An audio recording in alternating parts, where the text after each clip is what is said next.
안녕하세요.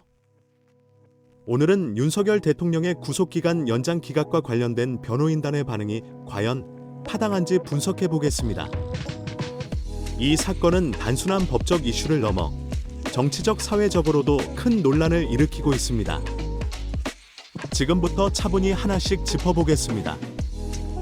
먼저 사건의 핵심을 간단히 정리해 보겠습니다. 윤석열 대통령은 내란 우두머리죄 혐의로 구속되었고 검찰은 구속기간 연장을 신청했습니다.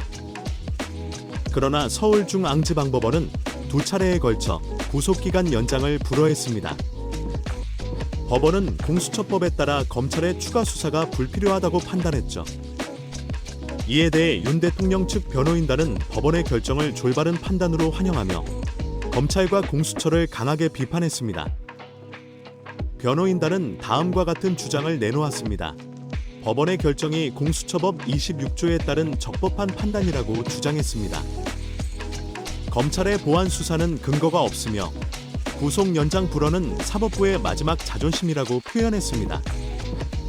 공수처의 수사를 불법으로 규정하며 영장 쇼핑, 접견 제한, 방어권 침해 등 인권 침해가 있었다고 강하게 비판했습니다. 윤 대통령의 즉각 석방을 촉구하며 공수처와 검찰 모두를 비난했습니다. 그렇다면 변호인단의 주장이 타당한지 평가해 보겠습니다. 법적 관점과 윤리적 관점으로 나누어 살펴보죠. 법원의 판단은 공수처법 26조에 따른 것으로 보입니다. 수사와 기소를 분리해 공정성을 담보하려는 취지죠. 변호인단이 이 부분을 강조한 것은 타당합니다. 하지만 검찰의 보안 수사를 전면적으로 부정하는 것은 문제가 있습니다. 검찰은 사건 송부 이후에도 공소 유지에 필요한 추가 수사를 할 권한이 있습니다. 따라서 변호인단의 주장은 법적 근거가 다소 과장되었다고 볼 수 있습니다. 윤 대통령 측은 공수처가 인권을 침해했다고 주장합니다.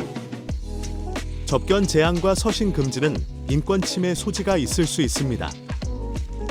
하지만 이러한 조치가 구속된 피의자에 대해 법적으로 허용된 범위 내에서 이루어졌다면 이를 단순히 불법이라고 규정하기에는 증거가 부족합니다.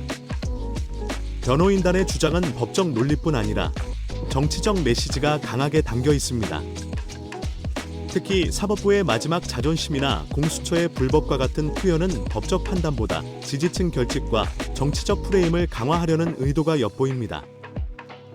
이는 객관적 논의보다는 대중의 감정을 자극하는 요소로 작용할 수 있습니다. 그렇다면 윤 대통령 측의 반응은 옳은가? 일부 주장, 예를 들어 법원의 판단을 존중하고 인권 보호를 강조한 점은 타당합니다. 하지만 검찰의 추가 수사를 전면 부정하거나 공수처를 무조건 불법으로 단정한 부분은 법적 근거가 부족합니다. 또한 정치적 메시지가 과도하게 담긴 반응은 사법적 절차의 신뢰를 약화시킬 우려가 있습니다. 결론적으로 윤 대통령 측은 법적 논리를 강화하는 데 초점을 맞추고 정치적 수사 대신 객관적 근거를 제시해야 합니다. 이는 국민적 신뢰를 회복하고 공정한 재판 진행에 기여할 것입니다. 오늘의 분석은 여기까지입니다. 끝까지 시청해 주셔서 감사합니다. 구독과 좋아요는 큰 힘이 됩니다. 다음 시간에 뵙겠습니다.